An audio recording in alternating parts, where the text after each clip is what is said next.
Hi guys, welcome to Pitch Report. We have assembled here me Vishnu and he GS.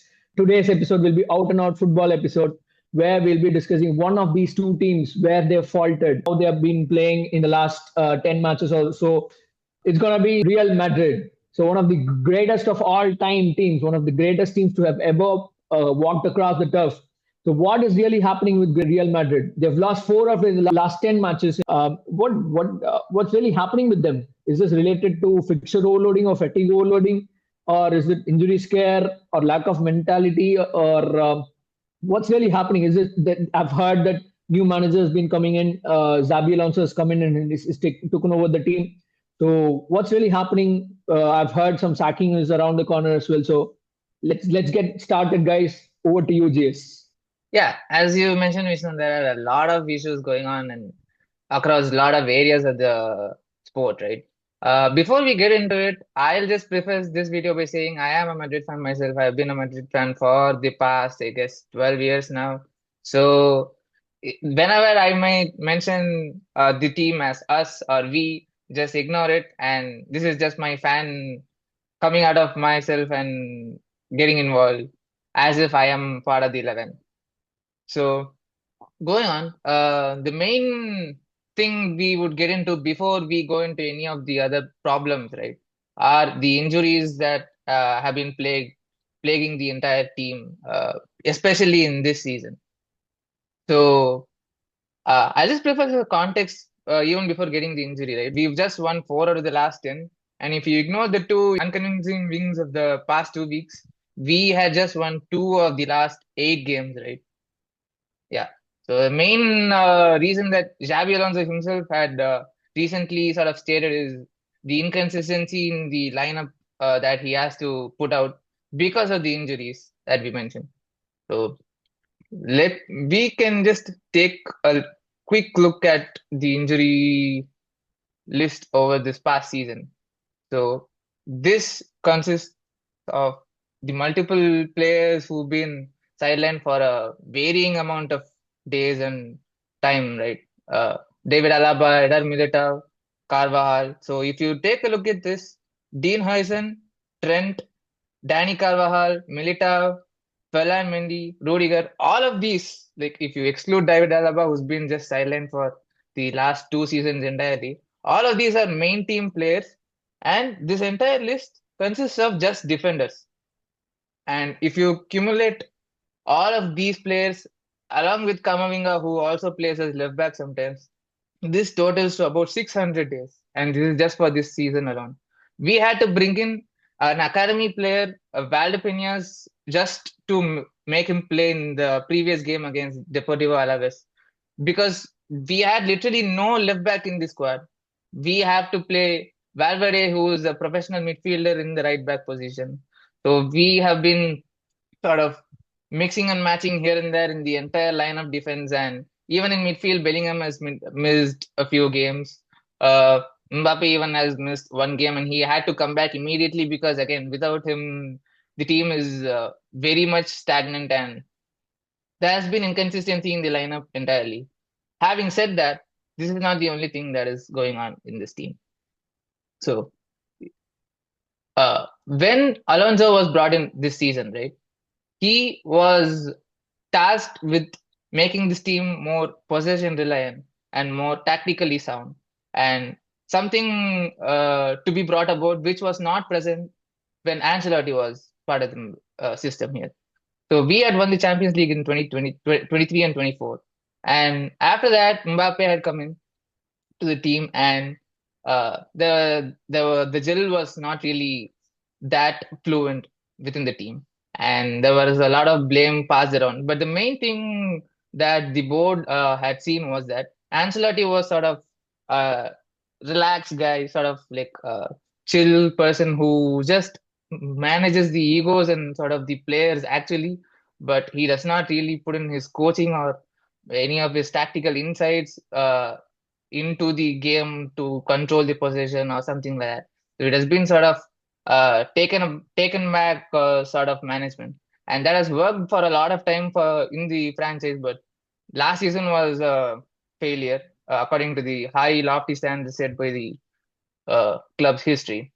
So Xabi Alonso, when he was brought into the team, he was tasked with sort of putting this possession-based, high-pressing system. And if we take a look into what has been going on, I mean, he has been trying to get in that system within the organization, but it has been a struggle to say the least. So if we take a look at some of the stats here, right?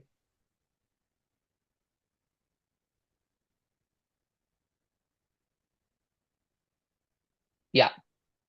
So compared to last season, the possession has been higher. So we've had about 61% of the ball compared to 57%. So this is good. This is a right step in the right direction that the team is looking to make, because the past champions, as in Paris Saint-Germain of UCL and even Barca in La Liga, they're all more possession based. They all press high to extremely high in Barca's case, even to a fault. So Yeah, I was this about is to tell about Barca. Barca's typical, style of plays to play tiki taka and the possession game. It will be at its peak when Barca fires. So yeah, go ahead. exactly, yeah. So Florentino has always had this sort of, even borderline fetish to sort of make this team a possession-based system, but it has always been the anti-possession tactics which have been successful in Madrid's history, whether it be Mourinho, whether it be Ancelotti, even Zidane at his peak, there was some possession, beautiful football, but again, all of it relied mostly on the counter attack. So briefly, there was this 2018-19 dark space where Julian Lopetegui was brought in just to build this possession-based thing, and it faltered so heavily. And it was again Ronaldo had just left, so it was all in bit of disarray. So, but he has always had this mind, and there is no other player, I mean, or no other ex-player more suited to bring in this possession sort of thing more than Xabi Alonso, who just went undefeated couple of seasons ago in Bayer Leverkusen, right? So coming back to this season, so we have again had more possession, but what is lacking here is that the major teams like Barca of old, like 2008 or 2009 that you mentioned, or City, Prime City, basically any Pep teams or any possession related teams will have the ball sort of in the midfield third more than they have it in their own half. Even more so, like even in the final third, it would be circulating around, but mostly in the midfield trio of in the prime Barca, like the Busquets and the Xavi and Iniesta and Messi even dropping back to link up with these people. Those tiki taka passes, they are they're not just random sort of sideways passes, but they are just to bring in the defenders towards the ball, and it is so that when they press, these players are tactically adept to play those other passes towards the side and just find whatever uh, gap they might find to exploit the team and then go in the attack. So this is not just random sideways passes. But what is happening in Madrid for this season is that the passes in the defensive third, as you see here, are way high. And if you come back to the midfield and final third, it has been reduced a lot. This just means that there is just some random sideways passing going between the defenders here and there. So this is without any sort of clear sense of play or sense of tactic within this team. And this is all just a learning curve, right? If you go into the next stat, which also shows the number of passes per game, this will again show that the short passes, which are like within 5 yards or something like that, this has increased a lot. So this is again that is progress in the right direction. Like you would want to pass shorter more so that you can find those openings within the opponent's defense. But the medium passes have gone down. That so main teams would sort of reduce their long passes and focus more on the short and medium passes. So long passes are just those release balls from the defense, like the lobs or something like that. But here the short passes and the long passes have increased. So this again is like you are contradicting yourself by increasing both the short and the long passes. Like there is no specific structure.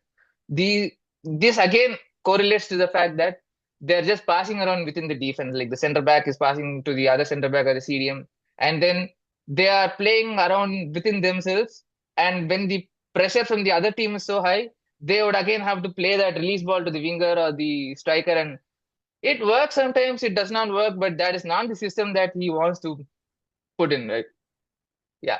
And another main staple in Xabi Alonso's tactics is that his teams always press up high, and the press has to be coordinated. So if one, let us take a look at an example of a lineup, right?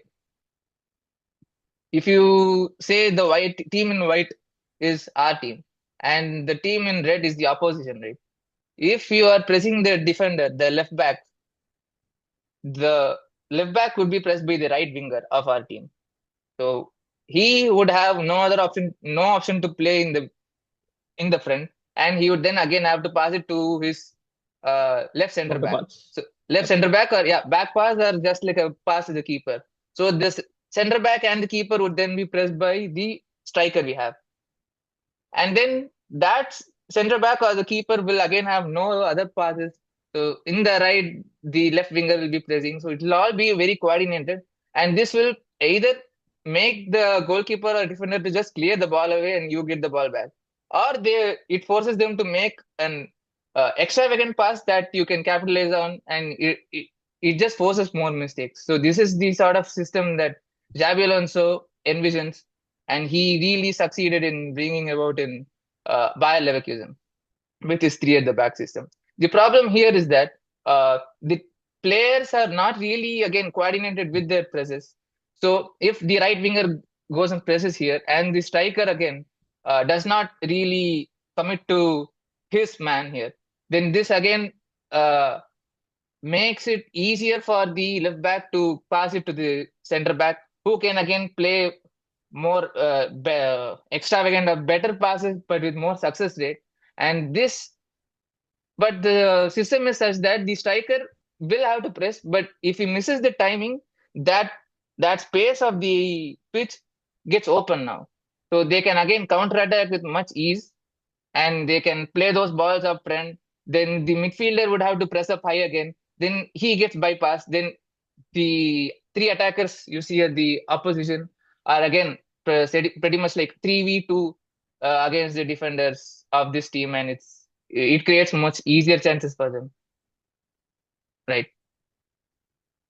Yeah, before we move on to the next one, a couple of quick questions that I could find here is that couple of the big signing players like Bellingham and Mbappe, their returns have been meager compared to what is expected of them.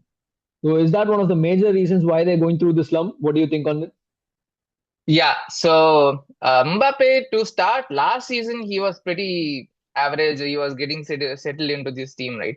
But over the course of 2025, he, for my money, has been as good as the best player in the world in terms of his production. He just matched CR7's total number of goals scored in 1 year, which is 59. Bellingham, his role has sort of become more like that of a um, typical midfielder, or even something that requires him to drop deeper than he would usually excel in. I will come back to the same sort of conundrum a few statements from here now. But it is just that his role has diminished in terms of his attacking production. He's needed everywhere, literally everywhere, because there is a lack of defensive cover based on the pressing system that we talked about right now, right? But the problem within the fan base now again is that they are sort of mixing causation with correlation, which is in that as soon as Mbappe came from PSG to Madrid, the team which left Mbappe in its wake has won the Champions League, and the team which Yep. incorporated Mbappe went from a Champions League winning side to a To team with yep, down in the basically dump went stage. Yeah. trophyless. Yeah, so they are mixing those two. But again, I believe Mbappe is not really the problem within this system, because last year it was a different set of tactics. This year it was a different set of tactics. He seems to excel in terms of his goal production every time. And this again forces us to think more broadly or more in detail about what the problems are, more than just mixing correlation and causation. Okay. On that note, like what when we're speaking about Mbappe, like he's primarily a striker where he is, right? So I read a couple of reports from analysts and few of the former players, who argue that Madrid lacks a traditional central striker, so which is making attacking less structured. So as you said, they're trying to have the possession game more, but when they're moving towards the final third, they're losing the possession, and you could see the stats from the stats that the possession is dipping from what they usually used to have. So do you think that's one of the main reasons that Madrid is going through this?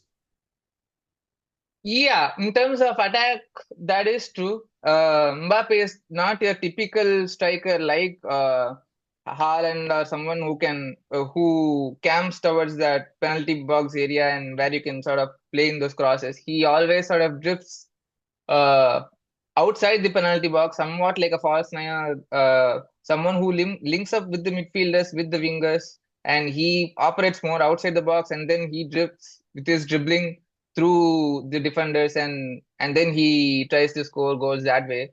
So he's not a number nine that you would associate to play well with wingers like Vinicius or Rodrigo typically. Yeah, So that is a thing to think about.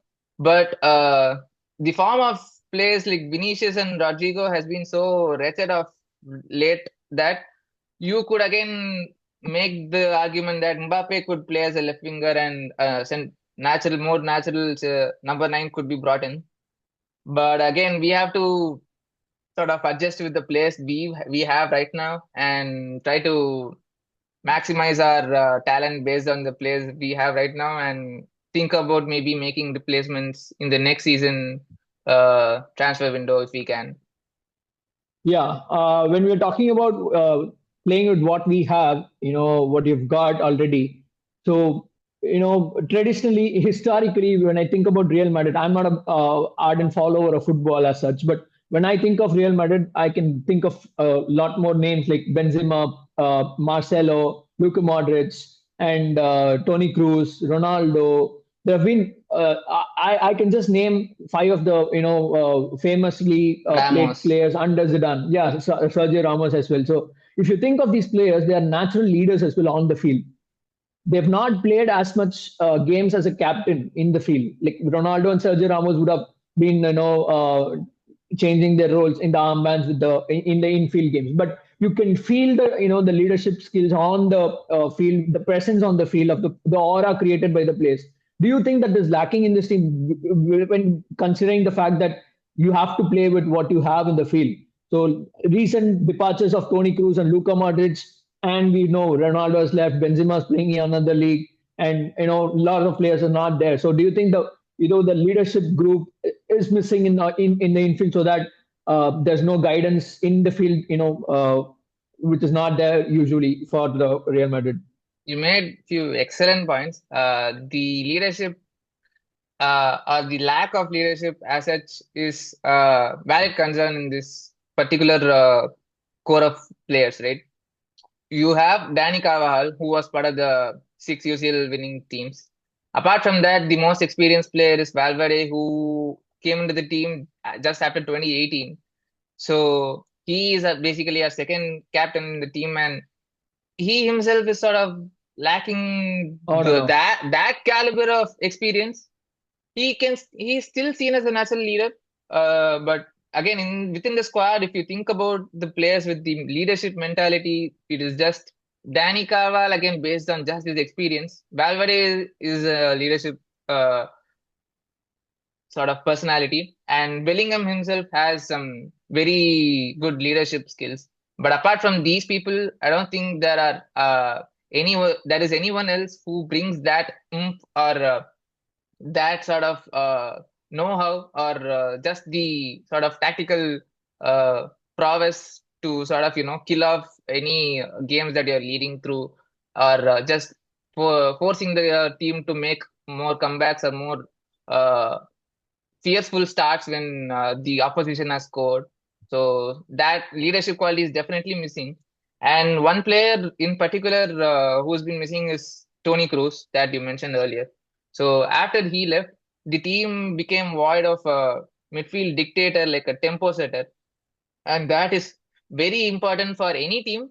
But if you take a look at Xabi Alonso's tactics, right, he always sort of favors these short possession, short passes and this possession type pace of play. And for that, you need someone like a metronome who sort of dictates the play, and Tony Cruz is probably the perfect player to have who would have excelled in this system. But this team is lacking that, and players like Bellingham and Valverde are excellent ball carriers and excellent sort of uh, playing through the defense, but they don't really recycle the ball to the wingers or to the left backs, or they don't put the ball in places where the players have to be. So the extraction of the weakness of the opposition was done by Tony Cruz, and that is very evidently missing in the team. And again, I'm not saying Bellingham does not have those qualities as such, but he is utilized more efficiently as the midfield runner or as the sort of false nine plays he was in before Mbappe came in, or even after Mbappe has come in, he's been an excellent box to box midfielder, but he is just not that tempo setter that Tony Cruz was. And he and Valverde cannot really solve the problems that this team have. And this is where a player like Martin Zubimendi, who Real Madrid were targeting, uh, would have played the perfect role, but he is now gone on to Arsenal, and that is lacking somewhat. And if you take a look at the players, right, all those the front three, they are not really pressing well at times, and that coordination needs to be improved. And the other midfield three also are all mostly attack oriented, so they are having to defend more than they used to or they have to, which again sort of creates this hole in the uh, team where you need the control. And yeah. Yeah. Moving on, to the topic where Xabi Alonso has taken over the team. When you compare to that of the predecessors of him, and before we talk about Xabi Alonso, a coach or a manager in football has a far more essential role to play than in a sport which is widely known in our country like India is cricket. So in cricket, you don't get to play when once the play is started in the game, the coach doesn't have much say or much control as to what is happening in there. But in football, it is completely opposite. The coach or the manager should be tactically at par or at his best, to lead a team like very glorified team like Real Madrid. So I feel like a manager should be tactically outstanding, to be at the highest level to producing results. On that note, the ones who's the Xabi Alonso who is following like the Zidane and Ancelotti, right? So these two are not the same type of managers. Like I know Zidane is an aura, and he has the man management skills that is there, and he's a knockout specialist. When it is coming to knockout, he delivers. But Ancelotti is a different type of manager where he is tactically assured. He's more tactically better than that of Zidane. I personally feel like I'm not sure about the intricacies of football, but where does it land Xabi Alonso? Like he's under immense pressure following the footsteps of these two legends of the Real Madrid's history. So where does it leave him? And do you think the tactical errors here and there made by him has costed the team? What do you think? Yeah, I mean, the tactical errors are there. I mean, you take a player like Vinicius, and if you take a look at the comparison of how many take-ons or how many people he challenges, basically, which is the take-on rate, right? How many players he takes on per game, or how many dribbles he has per game. It has drastically reduced under Xabi Alonso. This is again based on the tactics he requires, which is the possession retention more than those explosive sort of plays. And that has again planted a seed of doubt in Vinicius's mind, and he has sort of seemed to have lost his confidence because, fun fact, he has not scored for the past 17 games. Uh, and he was the runner-up for Ballon d'Or like just a couple seasons Yeah. ago. Yeah. that those are again tactical adjustments and mistakes you can call. But this again comes back to the man management skills and more ego management basically. So the way he or I mean by he I mean Xabi Alonso here has seemed to manage his stars like Vinicius and Rodrigo in particular has been underwhelming to say the least because he has like hooked Vinicius off of certain games without like really telling what his plans are to Vinicius. Like someone of that star caliber must deserve to know why he's getting benched for this particular game or why he's been hooked off, and there is not real like communication between those two. But again, this also goes back to the player. Like for example, in the previous game against Sevilla, Vinicius was hooked in the 72nd minute, and Bernabeu basically started to boo him because of his lack of performances.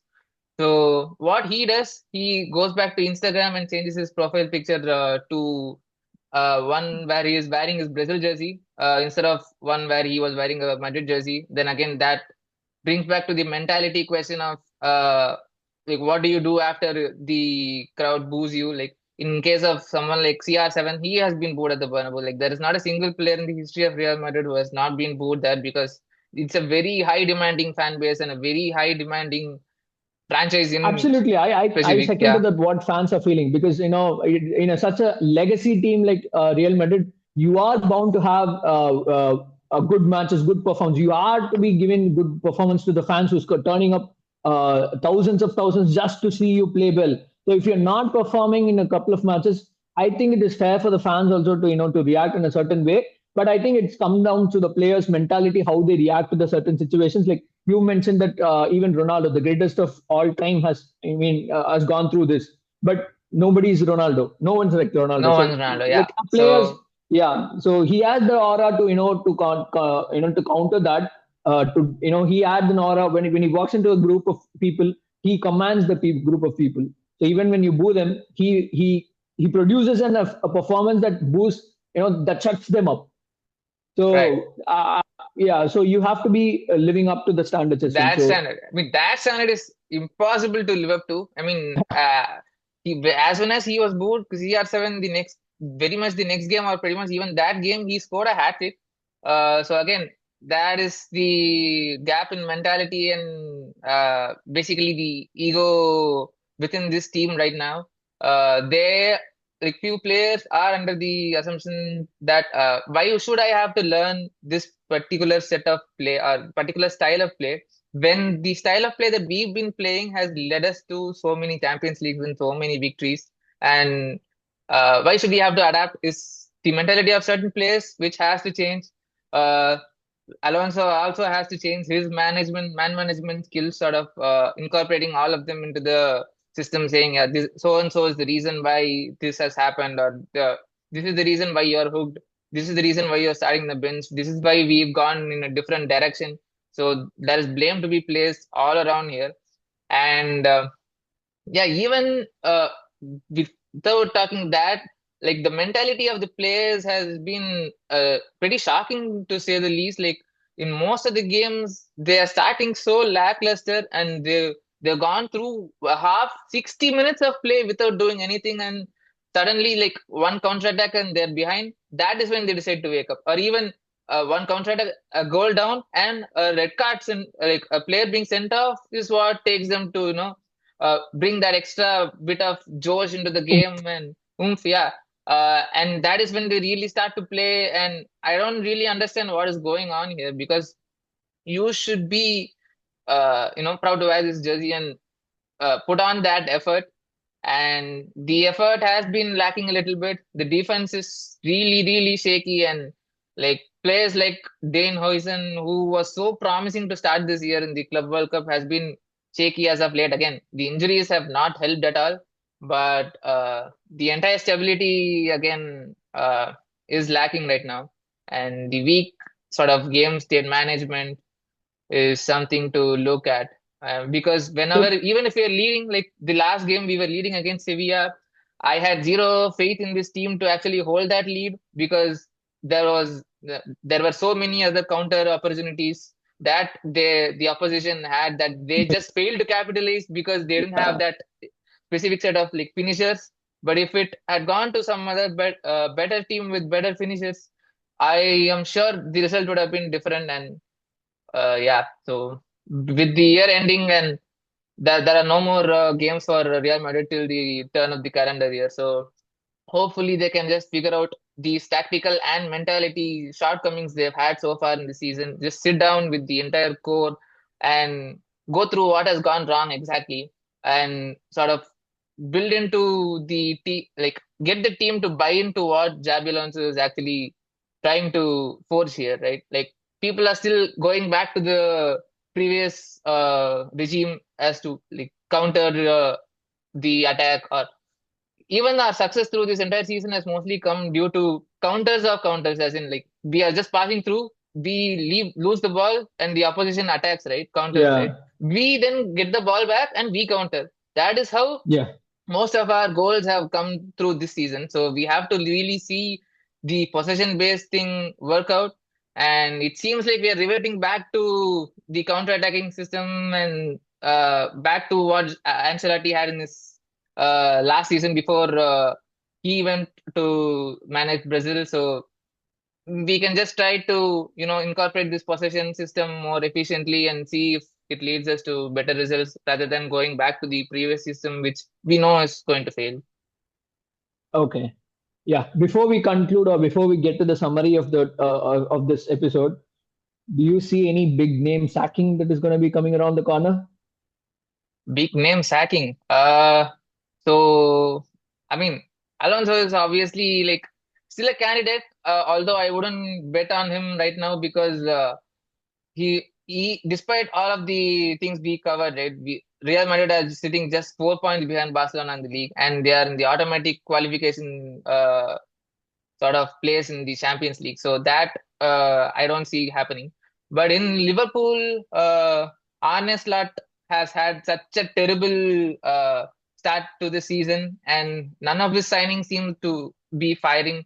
So he is one main candidate who could be again sacked. And there is this rumor going on that Pep is going to leave City by the end of this season. So they are targeting Enzo Maresca from Chelsea. So that will be a whole another shakeup. And yeah, other than that, it has been pretty okay, it's pretty smooth for every other team. But I do believe if Arsenal don't manage to win the Premier League or UCL this season, Arteta should be relieved of his duties. But again, that is a point to be made in another video, perhaps. Okay. So yeah, here you've heard it here, guys. Like what went wrong for Real Madrid? What are the things that they have to look upon? So you've heard it here by the expert analysis of GS here. So we'll catch you upon the next episode of what we have in store for football, and we also have content for other sports as well. So do check in on YouTube channel and our Instagram page, Pitch Report YT. And this is Vishnu and GS signing off. Make sure you like, share, and subscribe to the channel. And tata, bye bye. Bye bye.